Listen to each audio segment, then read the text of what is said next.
Dolphin fans. Let's go!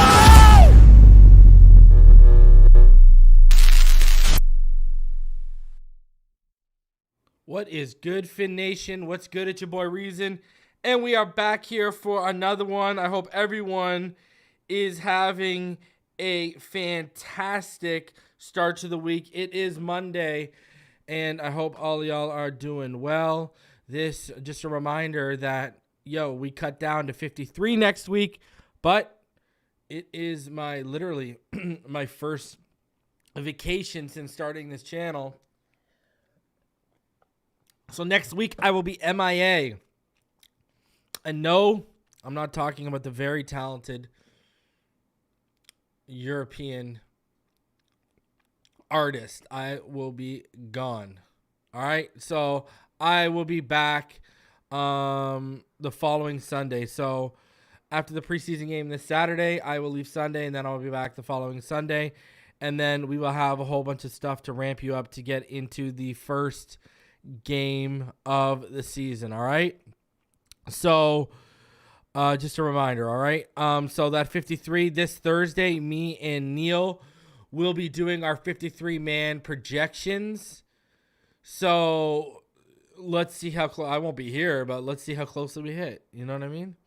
So, yeah, I will be back the following week. So, all right, and that following week, I will do my usual preseason round table, right? Well, regular season round table now. So, Doug Lee, Kevin Dern, Neil, Richmond Webb, Mr. Ballgame, et cetera, et cetera. We'll have Martin. We'll have all the guys on for our regular season round table. So that show will probably be happening like right away as soon as we come back. So FYI, be on the lookout for that when we get away. So I know everyone likes that show every year where we do our like record predictions and all that jazz. So we'll be having that. All right.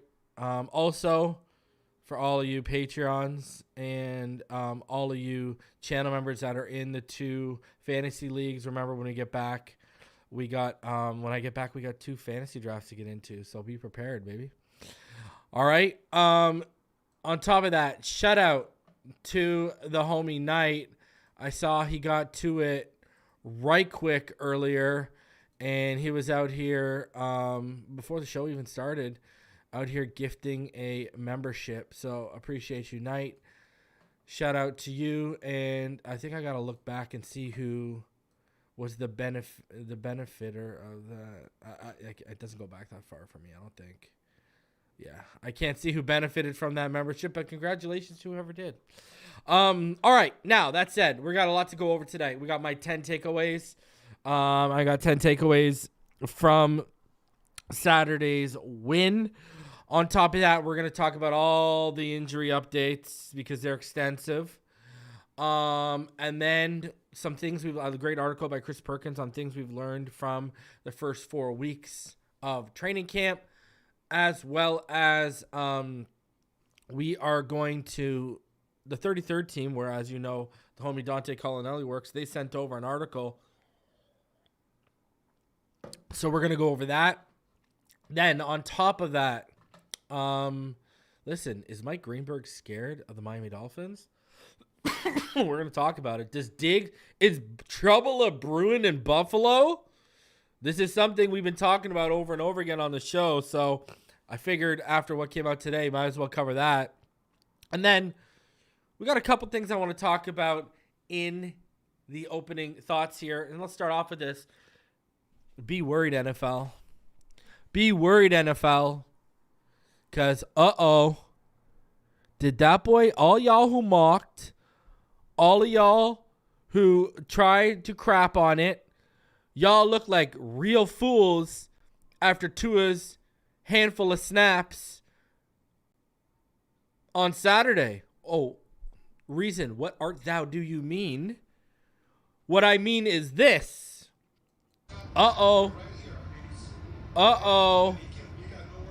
Has Tua learned how to fall, people? Has Tua learned how to be scared, NFL? This man's learned how to fall. Look at that. Totally. You saw how conscious he was. He turned. Now, am I a fan of him falling on his throwing arm? No, but you could literally see the conscious awareness of when he was falling to that ground. You could literally see him recognize and then turn his body. That was as deliberate as I've seen. And there was another snap. He actually did it twice in that game.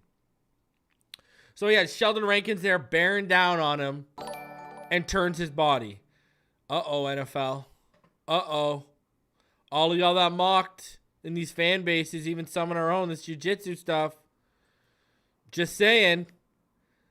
That was as deliberate as it comes. Shout out to Knight. He said we started at the bottom. Now we're here, fins up. This man out here quoting Drake because I'm Canadian. Love it. Over 200 of you in the room, smash the like button. I'm just one more time, baby. You can't tell me this ain't deliberate. Watch. Look. Watch. Watch his head. Look, notice. Okay, turn. Just saying. Just saying. Because even if you go back to Alabama, he was careless. And I've talked about this before, man. People just don't they don't get, oh my God. And it's so frustrating, man, that they listen to people who have no idea what they're talking about. And then a guy like JT O'Sullivan comes up here and backs me up on every narrative I've killed. Anyways, if you haven't checked that interview out, go check that interview out. That interview with JT O'Sullivan was good stuff. But anyways, I digress a second time in a row. All right? We're talking about a kid who in high school was one of the best athletes on the field. The guy was like untouchable on the field. He could run around, do whatever he wanted in high school. Then what happened? I talked about this. He went to college. All of a sudden, he went from one of the best athletes on the field to okay, you're a good athlete. You're a good athlete on the field. But now, you're one of the better athletes on the field, but you're not the best athlete on the field no more. Now you're at the college level. Now he jumps another level, and it's taken another step. You've gone from being one of the best athletes on the field to one of the better athletes on the field to now you're a good athlete on the field at the NFL level. Because the competition steps up. And so, I'm sitting here, and people don't understand that, right? Usually, unless you're and I never use this word, unless you're an elite athlete, then, you start transcending levels here. But I never use the word elite. So anyways, when you are one of the better athletes on the field there in high school, right? He could go around, do what he wanted. He wasn't getting touched. Then, little bit of a wake-up call when he became one of the better athletes on the field, not one of the best athletes on the field. In college, right? Trying to overextend plays. That's how he's gotten hurt, overextending plays. Trying to overextend play like he used to in high school. Bam. And then that carried on to him, right? Because that's a habit, right? Trying to extend plays. It's a good habit, but it can also, as we've seen, be very detrimental to an extent. So, it's all a mindset. That's what these people don't understand. It's all the mindset of a competitor. And you got to rewire it. And I like what I see there because he looks like he's rewiring. He's undertaking the process of rewiring. Listen, last offseason, yes, I knew his girlfriend was pregnant when I made the comment about him maturing or whatever the case may be. But it had nothing to do with that. I just knew in terms of marriage and family, he was going to mature as a man. It wasn't specifically to do with the child, but everyone in the chat was like, oh, is he having a kid or does he, because people didn't even know he had a wife, a fiance at the time. And they're like, oh, did he lose his virginity? People are wilding out in the comments. You just knew he was going to take that next step in maturity heading into next season. And it wasn't just so much about a kid on the way. It was, the family portion, but it was also, where he was, you know what I mean? Just in his developmental stage and et cetera, and how he was approaching every offseason. He was approaching the offseason. Every offseason, he was approaching it more and more like a mature pro. And you just knew the light was going to go on. And, the maturity of this kid is unbelievable. It's unbelievable. Again, a guy who works so damn hard, recognizes where he needs to get better at, and works so damn hard to get better there. Love to see it, man. Love to see it. Did you see the folks on the cartoon straight disrespect Tua this morning? Oh, straight on the Carton Greg Carton show? Nah, I didn't watch Carton. I didn't see it. Let me know in the chat, D-Hugga. You don't have to donate, but let me know what they said. I'll put it up on screen. I have no idea what happened. Are you talking about Greg Carton or whatever? He talks smack? Dude, the guy, come on, bro. How does that guy get out of jail for fraud, goes to jail for fraud, loses his show with Boomer, and then comes out after serving that time and they hand him a show back? Come on, man. What are we saying here with life right now? But no, I didn't see what he said, man. But listen, I like what I'm seeing from Tua. That's good stuff, man. That is fantastic stuff. Another thing I want to talk about, listen, I've sat there and I've thought about it. Even with Myles Gaskin, his first strong performance week 1 of the preseason, let me know in the chat. Let me know in the comments if you're watching this after the fact. Didn't mean for that to rhyme, but here we are. Do you think, has Chris Brooks passed Myles Gaskin on your mental depth chart? On the depth chart you've drawn up in your head, has Chris Brooks already passed Myles Gaskin even after the first preseason game Myles Gaskin has? Because for me, he has. You know, I noticed Myles Gaskin, those holes came open when Isaiah Wynn strutted out there, A. And B, the guy's been, banged up ever since then. It's not like we asked him to go out there and carry the ball 30 times. The guy goes out there, puts up 40 yards, and he's out for a week. Holy jeez. I don't know what's going on over here, but yeah, I think Chris Brooks, and that just begs, that first week felt like an audition to me. And I don't know if I see a path on this roster from Myles Gaskin, and it's crazy for me because if you go back a couple years ago, remember, I was the one that was said he was going to start in 2021. I was the one that said this kid's going to be the starter. Watch. He's the best option we got back there. Because as you will all remember, I was not, oh man, I forget his name. Who was that running back I used to argue with EM all about? That guy who had that big run against the Vikings. He's an absolute jabroni. And I used to say he's an athlete trying to be a football player.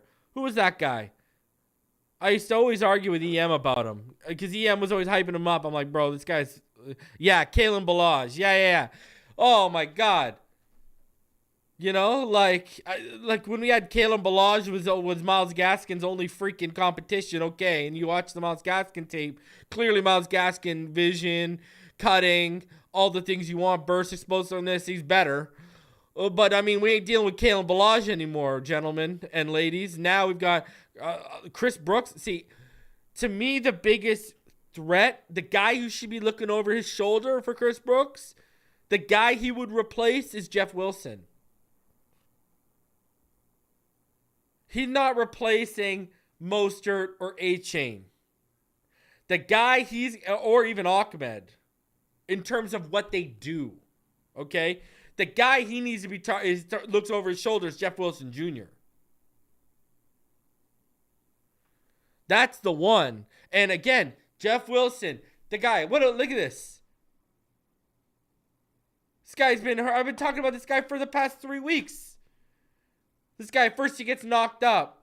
Knocked up. Oh. First he gets banged up. Well, that's not much wording better, but y'all know what I mean. First he gets banged up. Then something happens with his hand that takes him out of the scrimmage. Then he misses more time with the hand in the scrimmage. Then he's fine and he's back. Then he gets banged up again. What's going on with this guy? What is going on with this guy? Does this guy have any appendage that's good right now?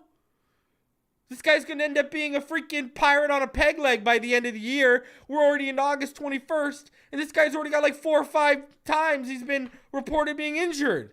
2 of them being the same hand. Oh, my God. That's who Chris Brooks. If that's who Chris Brooks, that is Chris Brooks' path to this roster.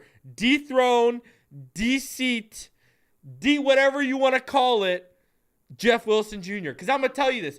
Jeff Wilson only costs like $500,000 to cut bait with.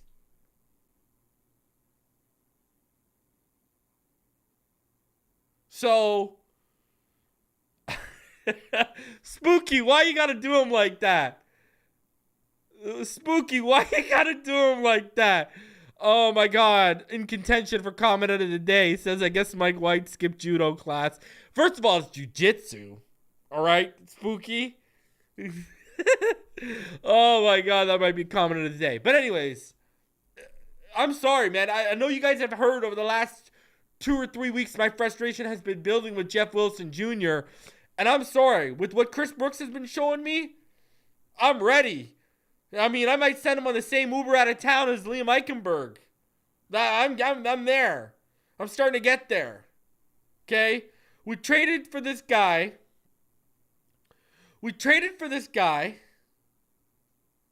Last trade deadline. Mostert goes down. And we end up relying on this guy. First playoff game. With a backup quarterback when he needs it as much as possible. 10 carries, 25 yards, please. Please.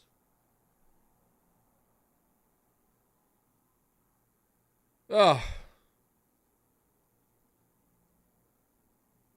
Oh, Billy. Come on. Breaking news. Holy. Breaking news, breaking news, breaking news. And y'all are going to understand why this is important in 2 minutes here. Breaking news. Let me bring this up for all of y'all. Whew. Y'all are going to understand why I'm saying what I'm saying. Y'all are going to understand it in 1 second. Breaking news. Jonathan Taylor has been granted permission to seek a trade per league source. Now you might be saying reason. Come on, son. What does this matter? Why are you showing me this? Well, I want to let y'all know what the deal is. If you are a YouTube channel member or a Patreon, I am about to give you even more reason to want to sign up. Okay? Why is this significant? So, Jonathan Taylor, permission to seek trade per league sources. Other teams are now weighing whether to make an offer to the Colts and what would be fair value. Why does this matter? I'm going to tell you why this matters. 2 weeks ago, again, if you are a if you're a channel member, or if you are, whatever, if you are a Patreon, you got it in video form. If you're a channel member, you got this in written form. And what am I talking about? Here is from 2 weeks ago. This is an update I had. Interesting things I've heard regarding Jonathan Taylor and the Dolphins. I'm told after Irsay's tweet on July 26th, and I linked the tweet, which Jonathan Taylor's agent, Malky Kawa, who's the same agent as Reuben Foster, responded to, led to a trade request before Taylor even met with Irsay on Saturday. Remember, this is from 2 weeks ago when Jonathan Taylor and Irsay had met at the bus. Remember at training camp, Irsay's bus pulled up and they talked, and then it came out he wanted to trade. In fact, I've been told Malky Kawa, who has a relationship with Mike McDaniel, contacted the Dolphins amongst other teams to field potential interest in a trade. So I can confirm there have been conversations regarding Taylor, but I have heard nothing in regards to the team escalating anywhere near serious stage. Given the potential toss of a trade up and re-upping him at the top of tier money, I thought Cook at the time was a more realistic option here. Now, what happened? I'm going to give you some more details on top of that. That news, all that transpired right around when Dalvin Cook went to the New York Jets, visited them, and looked for an offer. At the same time, I can confirm from multiple people, I'm talking like 6, okay, from Cook's camp, connected to the agency, all the way to the Dolphins, I can confirm, all right, there was no offer raised, and the Dolphins went radio silent on his little New York trip. And the interesting thing to me while I was sitting there as I was hearing we were going radio silent was this information I have is legit from Malky Kawa and all this Jonathan Taylor stuff. I know that I can confirm 110% we were one of the first calls they made. And I was sitting back and I was wondering, did we go radio silent because you're interested now? Do I see us giving up what they're going to ask for? And then, because I've heard the number Jonathan Taylor wants is $18 million per year. I've heard it's $16 to $18 million per year. That's the number I've heard. So I struggle thinking that this team is going to commit the kind of money it's going to take and the kind of draft picks it's going to take to get Jonathan Taylor. But I want everyone to know, I can confirm, conversations happened 2 weeks ago. That's why when that little article came out a couple days ago, there was an article that came out a couple days ago on Yardbarker or something, and it was regarding the Dolphins and Jonathan Taylor. I already had that.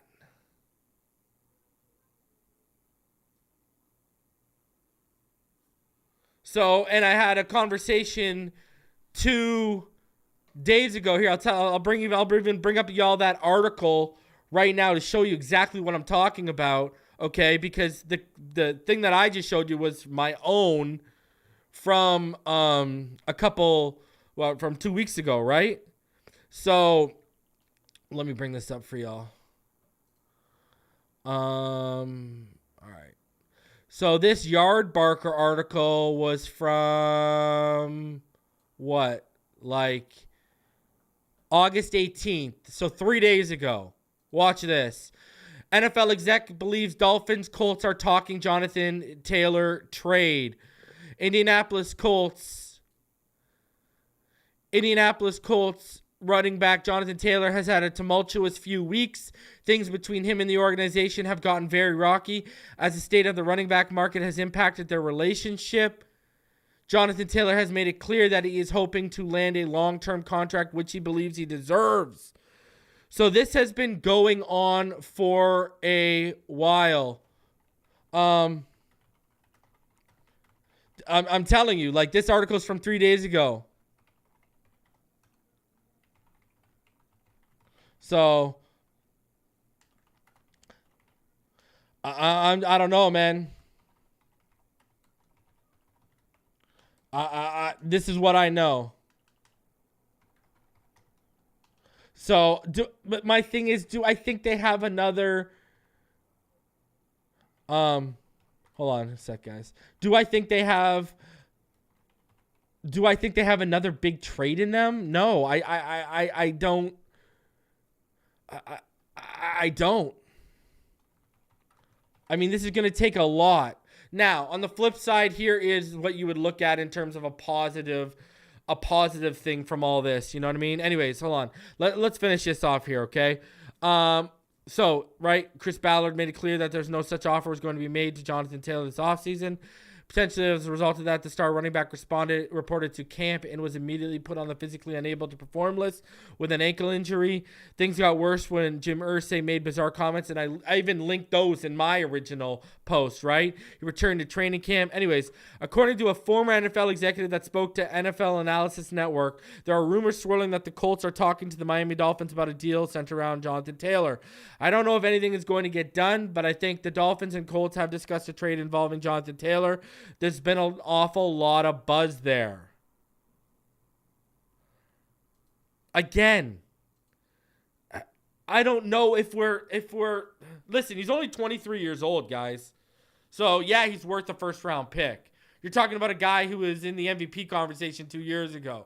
When he's on his game, he's a top 10 player in the NFL, arguably. Remember, when I joined this community in October 2019, there were 3 players I said we needed to take in the first round. 4 if you want to count if we go safety. I said the 3 players we need to draft are Tua, Tristan Wirfs, and Jonathan Taylor. I called this. Years ago that we needed this guy.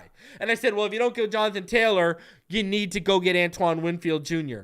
But anyways, I digress. We could have had this guy. Instead, we took Noah Monogany. Jonathan Taylor should already be a Dolphin. Now, you know, you're talking about a package that's going to take picks, man. But again, the running back position isn't valued. So is a team going to turn to the Colts? And I'm not even saying the Dolphins here.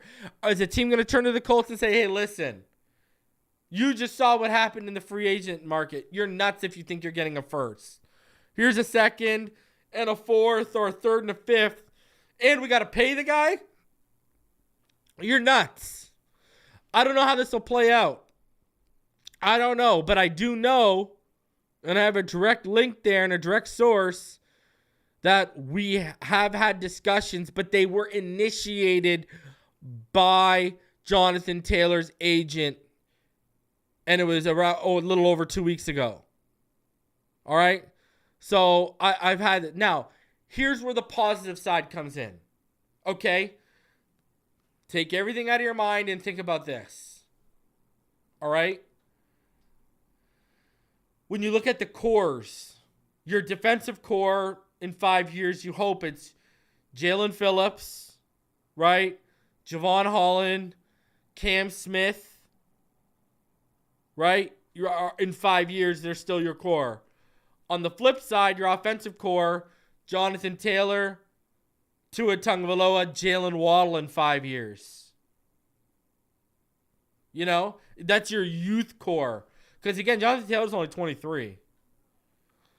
So, but, you know, I agree. Listen, I go back to this. Coke Master, don't even say it. Because this is, listen, I'm going to tell you this. I'm not going to drop no names. I ain't going to drop no names. But I was on a conference call with people in this community, and I suggested that. And I got a resounding yes. I got a resounding yes. I got a resounding if Wilkins wants more than $20 million a year, yup. Let him go. That's what I heard, a resounding. And listen, I'm going to give you food for thought on Christian Wilkins. Have y'all been seeing how our defensive line is playing? Have you seen how our defensive line is playing without Wilkins even out there? Oh, and y'all are going to like what I'm about to show you. Y'all are going to love what I'm about to show you. Y'all are going to love what I'm about to show you right now. Here we go. Here we go. Out of nowhere. Out of nowhere. Here we go. Y'all are going to like what I'm about to show you right now. Barry Jackson. Out of left field. Out of left field, ladies and gentlemen. Look at what Barry Jackson is now saying. Per a league source, the Dolphins are expected to at least explore a trade for Colts running back, which I've already reported, who has been given permission to seek a trade. Not sure where this will lead, but it would make sense that he's only 24, first-team All-Pro, NFL rush leader in 21. Colts will likely want a sizable return. No idea what Miami would offer, but they like the player who's still young and very much in his prime.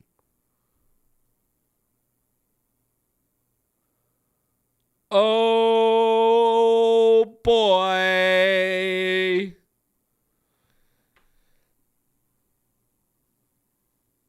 So there you go. There you have it.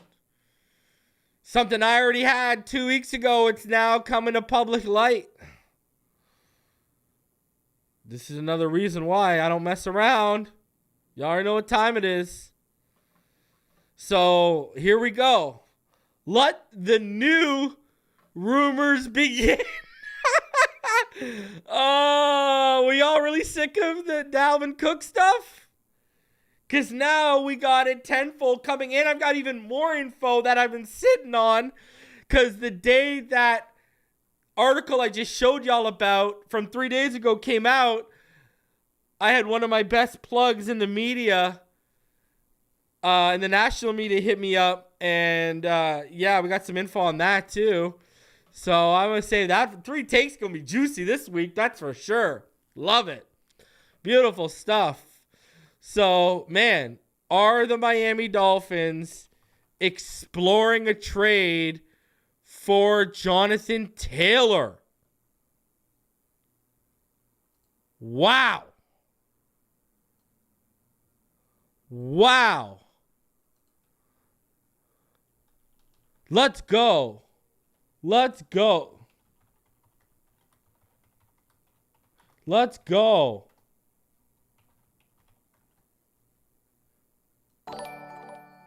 Let's go. I'm here for it, baby. Who wants what?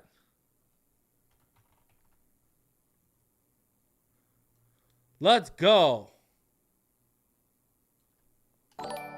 Miami Dolphins exploring a Jonathan Taylor trade? Let's go. We're all in. But hey, listen, I'm going to tell you this much.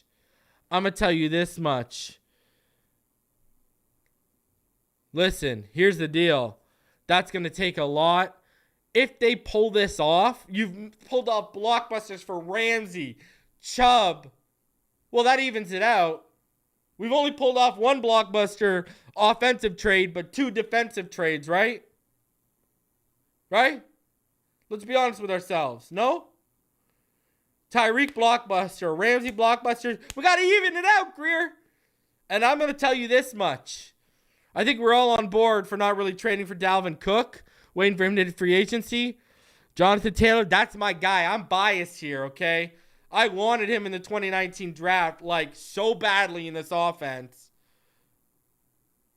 You know, that's a guy who, after contact, you know, whoo! And I'm going to tell you this much. With the way Isaiah Wynn is opening up run lanes right now, and then when Armstead comes back, stop. Stop right now. I could see the feasting. Whew. I say Wilkins in a second for Taylor in a first. Buddy. Done. Because let me ask you this. In the chat right now, how attached are all y'all to that first? How attached are all of you to that first?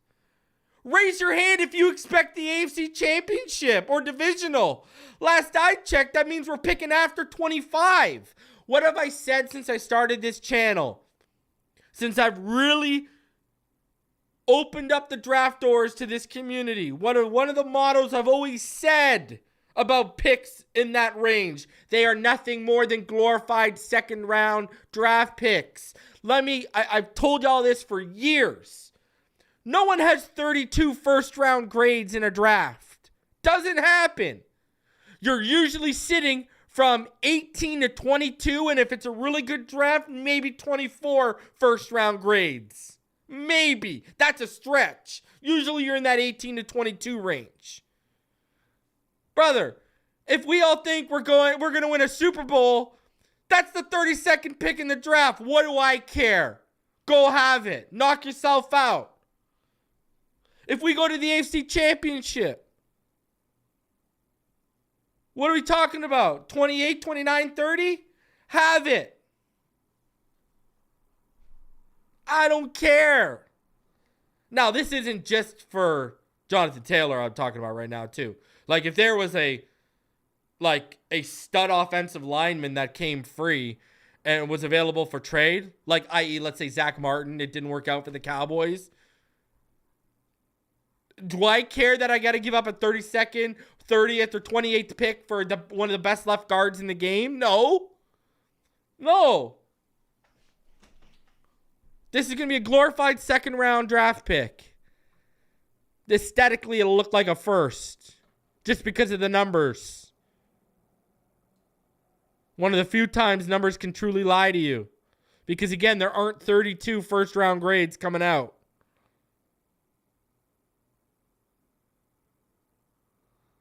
So, yeah, that first round pick, if they use it now or at the trade deadline, I don't care. And if it's for an offensive lineman, if it's for an impact player, I don't care because we're going to go. I'm expecting us to make a push here. Now, I wouldn't give up a first round pick for a running back. Let me tell you that much. I would not give up a first round pick for a running back. Not happening.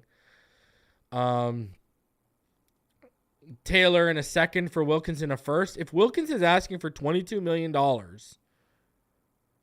if this guy's asking for over $20 million, do it.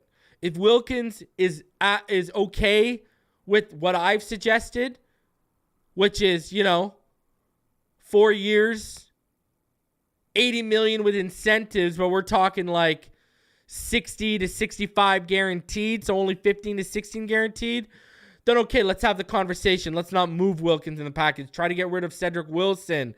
Try to get, and Josh Downs is apparently balling in the slot, so that doesn't help your case if you want to move Cedric Wilson in the trade. So, listen, I would only trade Wilkins if you know financially you're not going to come to a common ground. Otherwise, if you feel you're going to come to a common ground, do not trade Christian Wilkins. But if you feel like you're not going to come to, he wants over $100 million over 4 years, or he wants, over $20 million, blah, blah, blah, blah, blah, then okay. Then trade him. Sayonara, sir.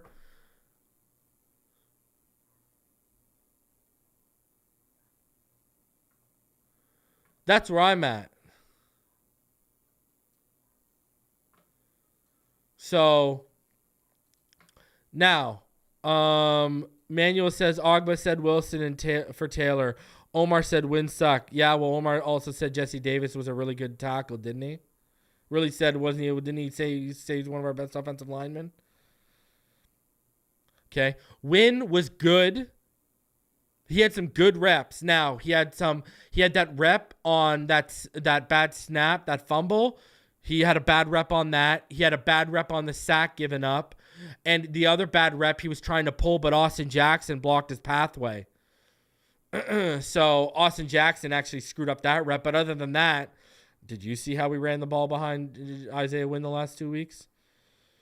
So listen, at the end of the day, I think, you're talking about giving up like a second and a fourth and then 16 to 18 million a year for Jonathan Taylor. I don't see how this works. I don't financially. I am very intrigued to see how they could work the books on that one. Trade wise, whatever. Compensation is compensation. I wouldn't be crazy over here giving up for a running back given what the market is. But, I don't know. I love the player, so I'm biased to the player. But at the same time, from the business side, there's a lot of pause here. You know what I mean? Could it happen? Anything in this world is possible. Did we all think we'd get Tyreek Hill? Did we think we'd trade for Bradley Chubb midseason? Did you all think I reported we were trying to trade for Jalen Ramsey at the trade deadline. So, yeah, I knew we were in on Ramsey months prior to us acquiring him, so I'll leave that one out.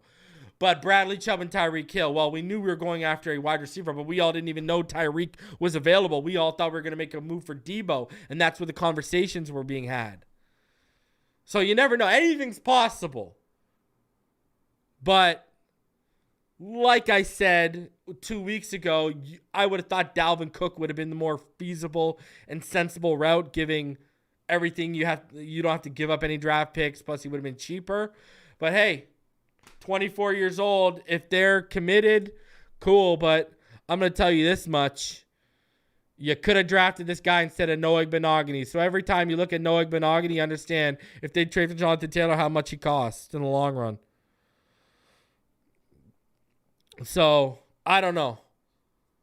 Again, I'll say what I said over Dalvin Cook. If a guy like Zach Martin suddenly became available, I'd trade for Zach Martin before I traded for Jonathan Taylor. But listen, again, I love this player. He's one of my favorite players in the league. He was a kid I loved coming out of the draft too. So, no way we trade Wilkins for a running back, not even JT. Wilkins is way more valuable. Gotten better every year. Y'all are so thin at we are so thin at the heart of the defense. Are we though?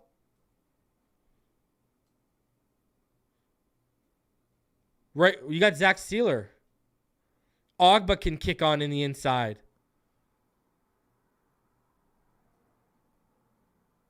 Brandon Pilley looks like he's showing up. Raekwon Davis is playing well. Have you not seen what our run defense has been the last 2 weeks? See, here's a little food for thought for Christian Wilkins. Look at how good our secondary is playing without Ramsey. Look at how good our front is playing without Wilkins out there. And it's not even the regular season. I get that, so I'm not overly investing stock in it. But still, don't act like we don't have guys up in that front. Wilkins leaves, we still have one of the best fronts in football. You got Chubb and Phillips coming off the edge. You can rotate Van Ginkel. Now there's a spot for Mitchell Agudier. Then on the interior, Ogba and Sealer, Raekwon Davis are your starters.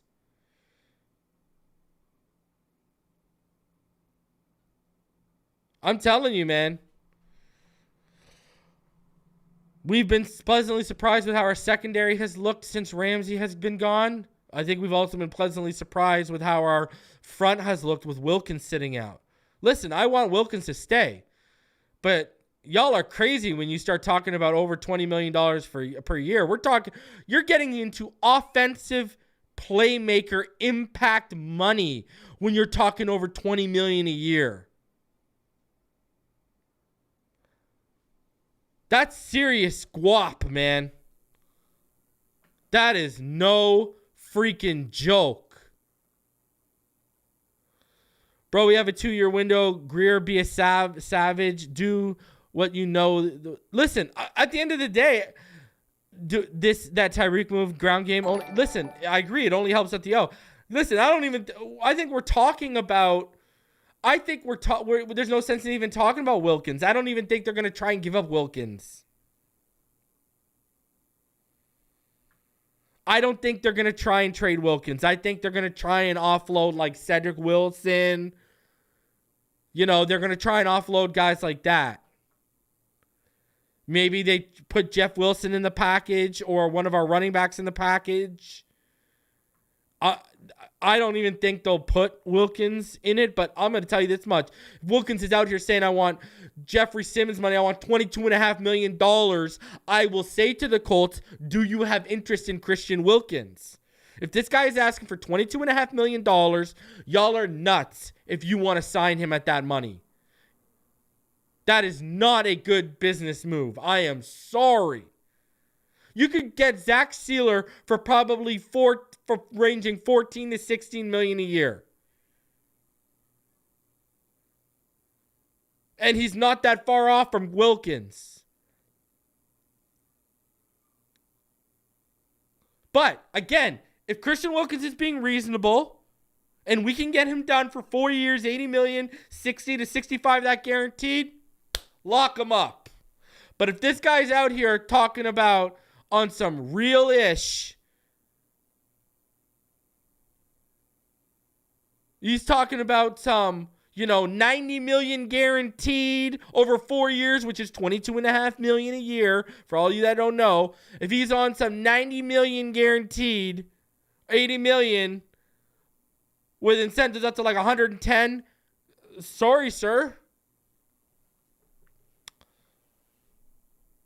Sorry, sir. Kick rocks. So that's where I'm at with Wilkins. Because again, you're still going to need money. This is why I don't even know how they're going to work out this Jonathan Taylor thing. You can already see they don't want to give this kind of money to Wilkins because they want to be able to take care of Waddle, Holland, Tua. They know what's coming with Phillips. That's why you can tell they're not budging on it has nothing to do with Dalvin Cook or Jonathan Taylor on Christian Wilkins. They are not budging, and it's all because they see those ladies and gentlemen, if Jalen Phillips has the year he has this year, and I keep telling you I'll take the over on 12.5 sacks, and we're talking about like a 15-sack season, who do you think's more valuable in NFL money in terms, Christian Wilkins or Jalen Phillips? Who do you think is now worth $20 million? Christian Wilkins or Jalen Phillips? That's what they see it. I'm telling y'all. They are not dumb. They know where the money's got to go. And if Javon Holland, who I think is a better player than Justin Simmons, if he takes that kind of leap at the safety position, then he can get real big money. He can reset the market too. See, what people don't realize is Phillips, Holland, and Waddle have the potential to reset their respective markets. That's what they're seeing from those guys. Wilkins wants to be up here paid with the top 10, top 5 guys, yet every list we went over, whether it was some jabroni in his basement or whether it was voted on by executives in the NFL, scouts, or players, he was already always outside the top 10. Now, could he take a leap and get into the top 10 right this year? Sure. But that means we got to sit around and wait for that to happen, and then the price is going to go up anyways. So if he's not ready to lock right down now under something reasonable that's fair to all parties, listen, it's tough, but you got to cut bait. I'm sure there's going to be people hurt next year if X has to go. Reason, I clearly remember you saying that the Dolphins were more intrigued to do a long-term deal with Zach Sealer more than Wilkins. I don't remember saying that.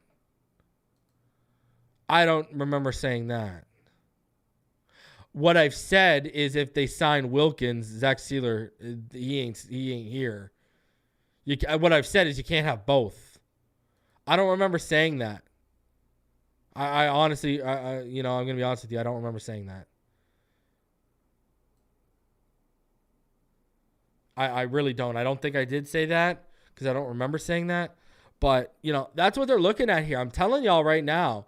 Brandon Shore, I always give this man his props. He's fantastic at what he does and working these contracts. And I'm telling you, he's in Chris Greer's ear saying, man, we got to watch out.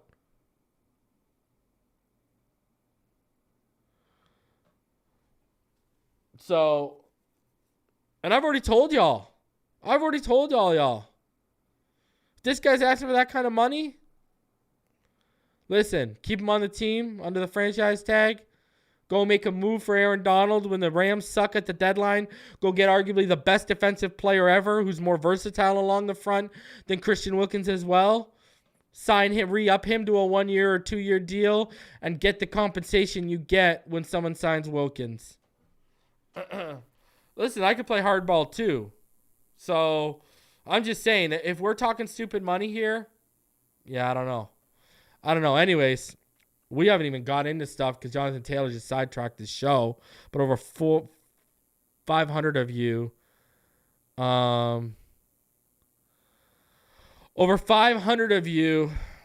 out there right now, appreciate all y'all smashing that like button. This has become the show. I haven't even got into my takeaways or nothing.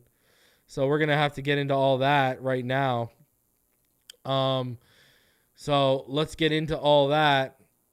I got I think we've covered all the bases, huh? I think we're good. Let me just make sure here. And apparently the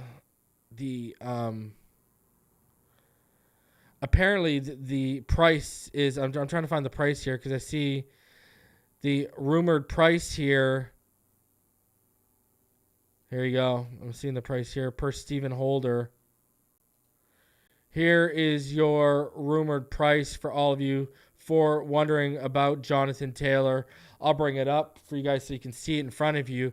But the rumored price is a first rounder or a package of picks that equates to that much. Oh, okay. Well, that's not bad. They're not getting that first rounder. That's for sure. Hate to be the one to tell them that. Now, you could push those picks down the line too, right? I mean, you really could if you wanted to. But here is the current asking price. The current asking price is the Colts are seeking a first-round pick or a package of picks that equates as much. So, no mention of a player. There you go. Cedric Wilson, a third and a fifth. Let's go right now. Cedric Wilson, a third and a fifth. And, hey, you want me to... Okay, here, you want to play fair? Okay, let's be realistic. Cedric Wilson, a second and a fourth. That's as high as I'll go right there. Cedric Wilson, a second and a fourth. Boom. Go. Because I got to pay this guy. So I ain't giving you no first round pick. You're crazy. And I don't think anyone's giving you. Would I give Achane? No. No, because Achane's the only one I have under contract after this year. Achane and Jonathan Taylor as my backfield moving forward. Thunder and lightning. Let's go. Let's go.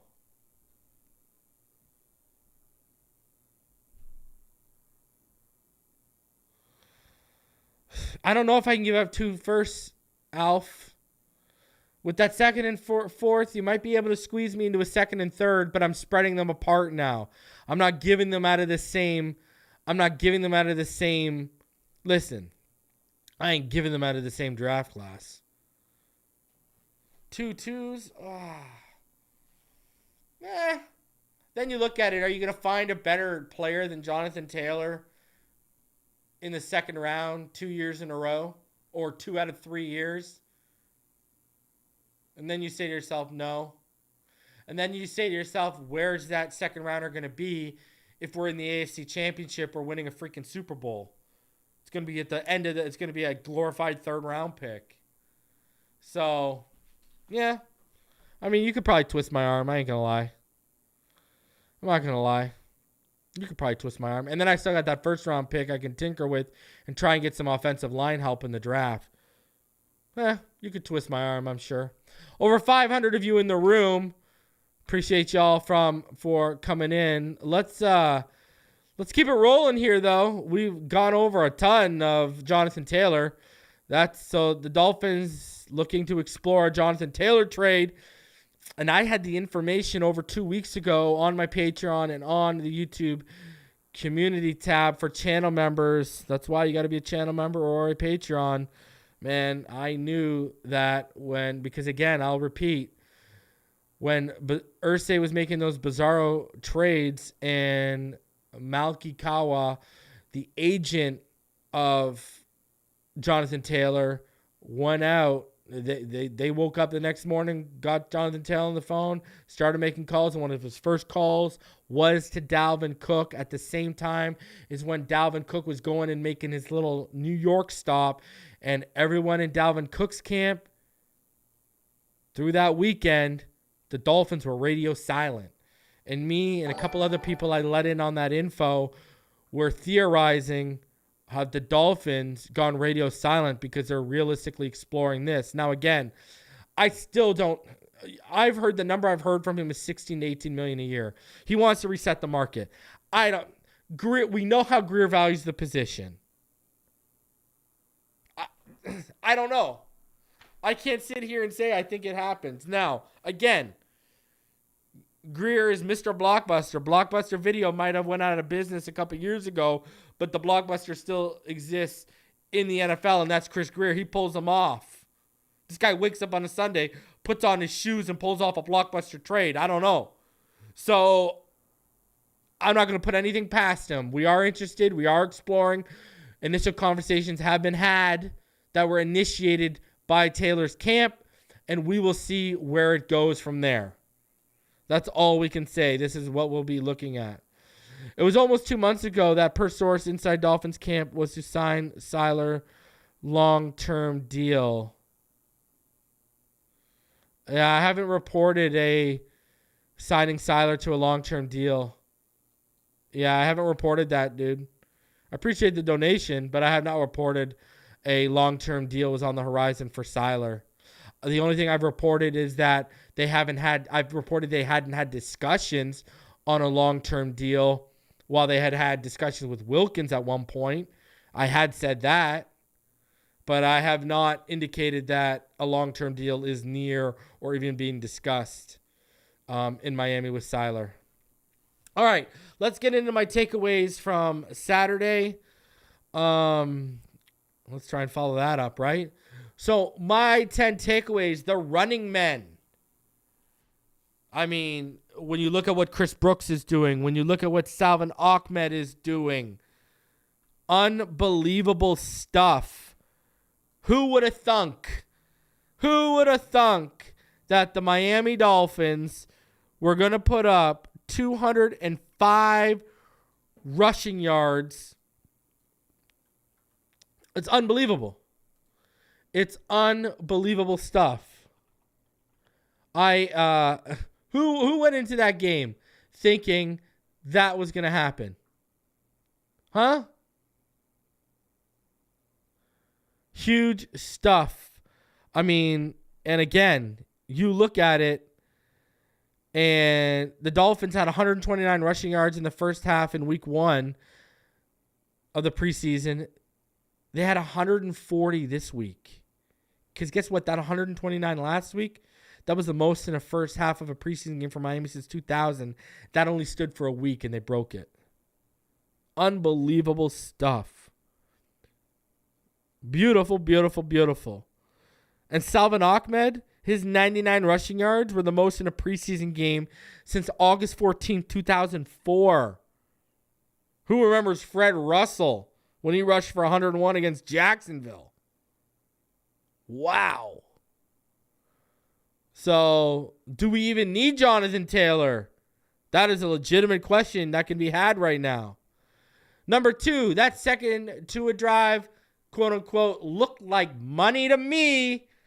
Unbelievable drive. The run game was going. We saw how effective, how efficient Tua is with the run game. It was beautiful. Mostert, 30 yards on that drive. 61 passing yards for Tua Tagovailoa. Huge. Great stuff. Now we're going to talk about Mike White here in a little bit. But Skyler's put that pressure right back on Mike White. It's on him. He's living with it. It's real. And he better be able to, he better hope he can perform. Because I'm going to tell you this much. If he can't, Michael, you might lose your spot. You might lose it. So, man, the pressure, the heat, whatever you want to say, it is on right now. It is on. So we'll get into Mike White in a little bit here. Number 4, big ups to Butch. You know, we talked about Isaiah Wynn. He had about 3 rough snaps I could really count. On that fumble, on that one sack. And then that one where, Austin kind of, stopped him from being able to pull to his side, to the backside there. But other than that, man, that run game, and big ups to Butch. Clearly he was not the problem. I'm going to go on a limb and say he wasn't the problem in Denver. For number 5, Connor needs to clean it up. I know a lot of us are sitting here saying, God, thank God we didn't pay that guy, huh? Thank God we didn't pay that guy, huh? Connor, you need to clean it up. You've been struggling in practice. You've had some struggles in the game. It's just not pretty right now. Fangio is the answer. He is the answer. Now y'all know why Mike McDaniel wanted him last offseason, wanted Boyer gone. We could already be 1 year going into the second year of the Fangio defense already installed. Imagine where this team could already be at if McDaniel would have got his way last year. Fangio is the answer we've been waiting for. We had a top 10 scoring offense last year, a top 10 passing offense, and we are going to have a defense to complement that thanks to Vic. Vic's the answer. Vic's the reason why some of these guys are being named, whether you want to talk about where Channing Tindall's progression this season, Noah Igbenogany's progression. Vic is the answer, baby. And Pilly has answered my question. So I got Fangio's the answer, but Pilly is the answer to another question. What was that question? Remember I was asking, have Pilly and Twyman and these guys done enough? Remember I was asking, coming out of OTAs, had they done enough in just shorts and shirts for them to feel comfortable to not add a series vet like Akeem Hicks or a Michael Brockers. Now, they added Deshaun Hand, but they didn't add one of those vets that have played to that high tier in this defense before, still allowing a pathway for Philly in those. And Philly, I love him. Philly, I love him. I'm a fan. And y'all know I've been bigging up this kid the last couple weeks. I'm officially on board with Philly. No, Philly is making this team. I'm a fan, baby. Let's go. Now, check the play on words. Been waiting a long time for a middle linebacker like David. You see what I did there? But we have been waiting a long time. We have been. This is a guy, I get flashbacks of Darnell Ellerbe where everything we're seeing in David Long is what we thought we were going to be getting in Darnell Ellerbe when we signed him from the Ravens after that championship year when he filled in for Ray Lewis a little bit. This David Long looks like he's going to be the steal of the offseason, and he's a freaking stud. Freaking stud. Number 9, Tyndall belongs, man. I keep seeing this. Tyndall belongs. You see him making plays, ladies and gentlemen. Leading the game in tackles the week before. And then, come on, man. You look at last week, shooting the gaps, explosive. You can see how quick his trigger fires. Making a play in coverage, which is where we wanted to see some growth from him. Great stuff from Channing Tindall. He belongs. He's making this team. And no Ramsey, no problem. Bryce Thompson, Elijah Campbell, Eli Apple stepping up. I am really impressed with what I've seen from this secondary when they've had to step up without one of the big offseason acquisitions not being available. Love it. I'm very, very impressed. Very impressed with what I've seen. Love every minute of it. So those are my 10 takeaways. I kept them off Twitter this time. I'll probably go back to Twitter regularly with them when the season starts. But I wanted to keep that to all of y'all. Now, let's get into some of this nitty-gritty we got going on here. All right. Let's get into this. So, the word on the street for Robert Jones, our O-line depth right now, per Josh Mosier and per his agent Drew Rosenhaus, Robert Jones suffered an MCL sprain in his knee and is expected to miss 4 to 6 weeks. He is not going to undergo surgery, was in a battle for a starting O-line spot at the guard position. So Robert Jones, he will be sidelined for 4 to 6 weeks. Obviously, that's not an ideal blow. We can't. One of the few places where we don't need injuries is that offensive line, right? Keeping with the injury front, guys. All right, keeping with that injury front. Mike White, the Miami Dolphins backup quarterback, Mike White, is in the NFL's concussion protocol. Coach Mike McDaniel said Monday he played 4 snaps in Miami's preseason win over the Houston Texans on Saturday. He briefly entered the game in the third quarter after Skylar Thompson left to be checked for an injury.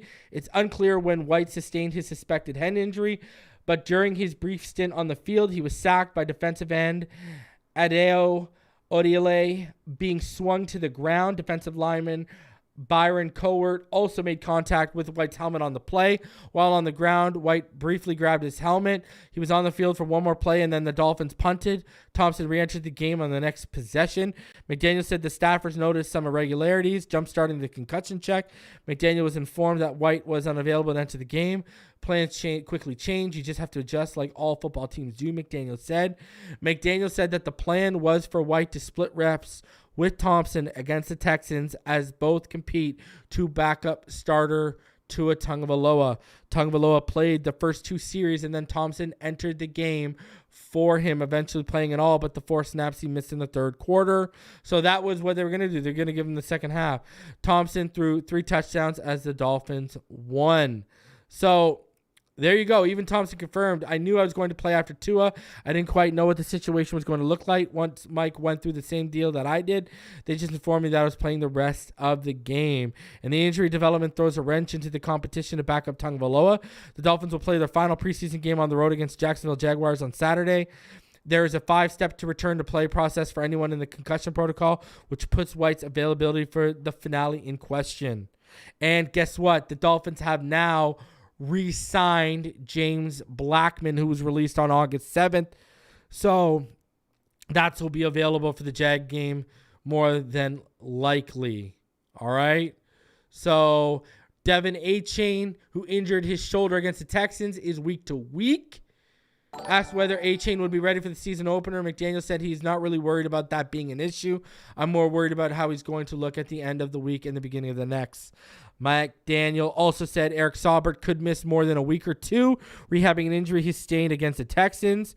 And then obviously we had that update for Robert Jones in terms of Liam Eichenberg, who is competing for the starting left guard job. He's chomping at the bit to return after he was held out of the Texans game because of an injury. Isaiah Wynn started at left guard at Houston, so there you go. Alec Ingold and Myles Gaskin are close to returning to the field. And Mike McDaniel said he hasn't thought about whether Christian Wilkins' hold-in will extend into the regular season. Wilkins hasn't fully participated in practice since August 5th.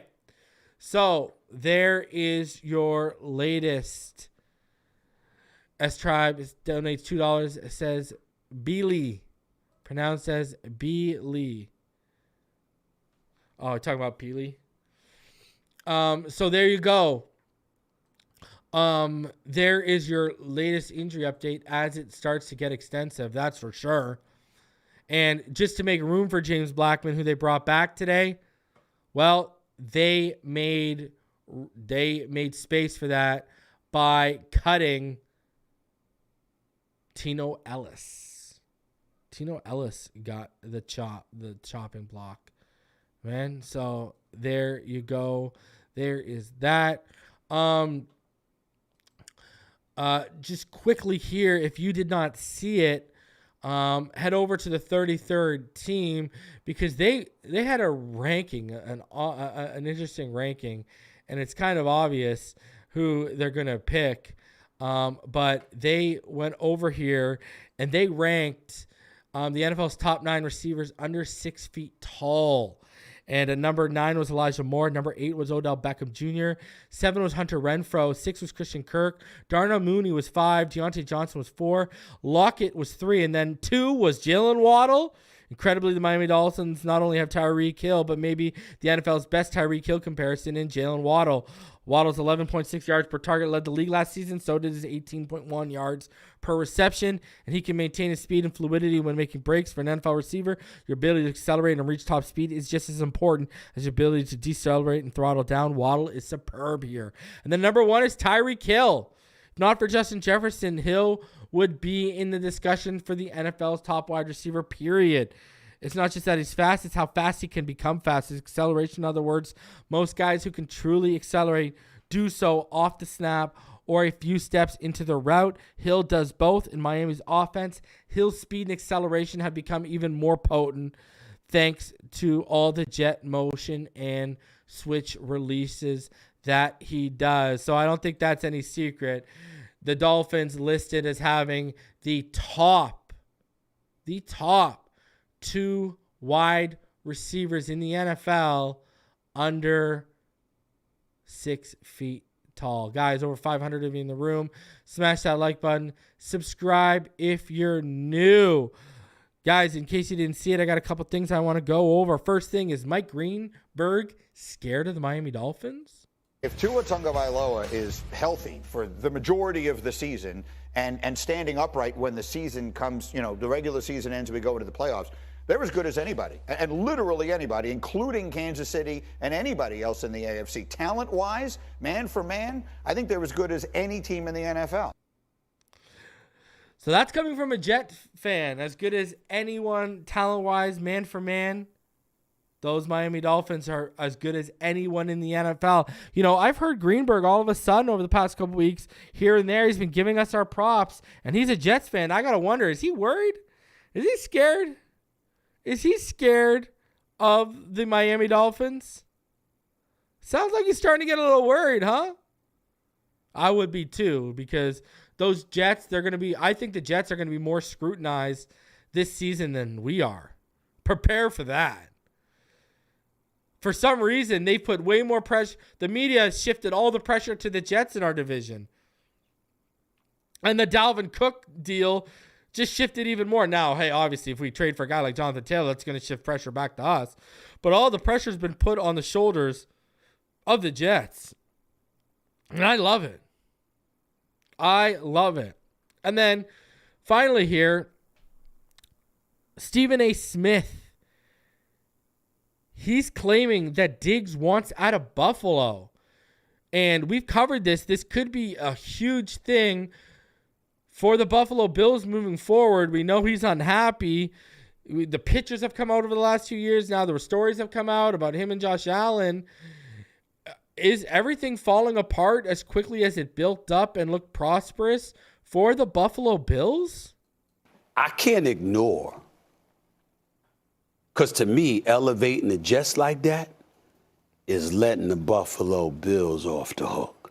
Last time I checked, we looked at Josh Allen, and we said, yo, man, what's going on? You in an AFC Championship game a few years ago. You and Patrick Mahomes was going at it. You were supposed to be the heir apparent and stuff like that. Stuff ain't worked out. You lose. Joe Burrow comes up there, goes to the Super Bowl a couple of years ago, last year at the AFC Championship game. And instead of thinking about Josh Allen, we thinking about Patrick Mahomes and Joe Burrow going up against one another, okay? So you got Stephon Diggs, this brother all-world receiver, but clearly wasn't happy, walked out, didn't want to talk to nobody. They came into training camp. They had some friction. They had to get settled and all of this other stuff. Brother wants out, by the way. I'm just telling you what I know. I got my own sources. Brother wants out. He don't want to be in Buffalo anymore. He don't want to. I'm telling you right now. I have my sources. Stephon Diggs got to be there, but he would prefer to be gone because he's lost a level of belief in the Buffalo Bills. That's right. I said it. It's Stephen A., baby. I'm telling you what I know. Okay, they can deny it. They can tell you what to do. I have my sources. I'm telling you what I know. All right, but he's not going to force his way out. He know he got to be there and they got to perform, but he ain't feeling the Buffalo Bills the way that he once did because he feels there's a window of opportunity that they may have missed out on. Josh Allen's got to show them that's not true. I mean, Stephen A. Smith, there you go. Stephon Diggs thinks he's lost faith in Buffalo. He wants out. He's not going to force his way out. He knows contractually he wants to be there, but he feels like that window, they might have missed that opportunity, and he wants out. And Stephen A. Smith saying, I got sources, putting it on the table for the Buffalo Bills. It's falling apart and it's crumbling for the Buffalo Bills. Oh boy, oh boy. And he's right. I've talked about this. I've said this. I've said we were going to win the division, and when the Jets started making their moves, I said the Jets were going to battle them for second place in the division. I said they were going to regress with Leslie Frazier leaving and with losing some of those players on defense. And now Stephon Diggs clearly doesn't trust and isn't fully invested in the Buffalo Bills and have the same kind of faith he had in them a couple years ago. No. Their own player, their own star players losing faith in them right now. Well, we're on the verge of potentially, we could add Jonathan. We're still with Jonathan Taylor. We're still trending upwards. Guys, over 515 of you in the room. Smash that like button. Subscribe if you're new. I'm just saying.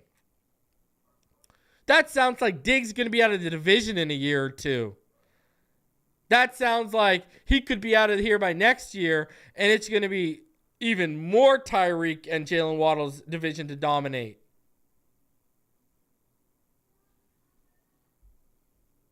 Let's go, baby. Let's go.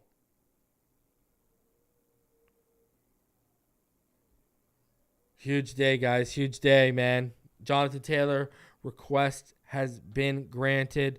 Dolphins exploring a trade. They had conversations I reported 2 weeks ago to my Patrons and channel members. They knew about it. They knew what was going on. That's why you got to join the patreon.com/Phinside The NFL or become a channel member. Man, it's a beautiful thing. Guys, we've got practice the next 3 days, including joint practices on Wednesday and Thursday. Friday, it looks like David Furones is going to be joining me to give us a nice little preview before we head into our live reaction on Saturday. So we got a jam-packed week for you. We're going to be live every day of the week for you. We're going to be recapping training camp tomorrow. Then we'll be recapping joint practice Wednesday and Thursday. Wednesday with Richmond Webb and Mr. Ballgame on the finish line. Thursday, me and Neil Driscoll will not only be recapping the final day of joint practice between the Jags and the Dolphins, we'll also be giving our 53-man roster projection. Not going to want to miss that. And like I said, working on getting David Frones. He's going to be here probably on Friday for all of you. And then Saturday, we'll be live reacting to that Jags game, 7 p.m. Eastern. Don't miss it. Again, over 520 of you in the room. Smash that like button. I thank all of you that donated tonight. Let's go, baby. It's getting interesting in Dolphin land. Jonathan Taylor or not, this just continues to show the fact that they're exploring it. They're interested. This team is all in. Let's go get a Super Bowl in 2023. Fins up, baby. I'll see all y'all in the next one. Love all y'all.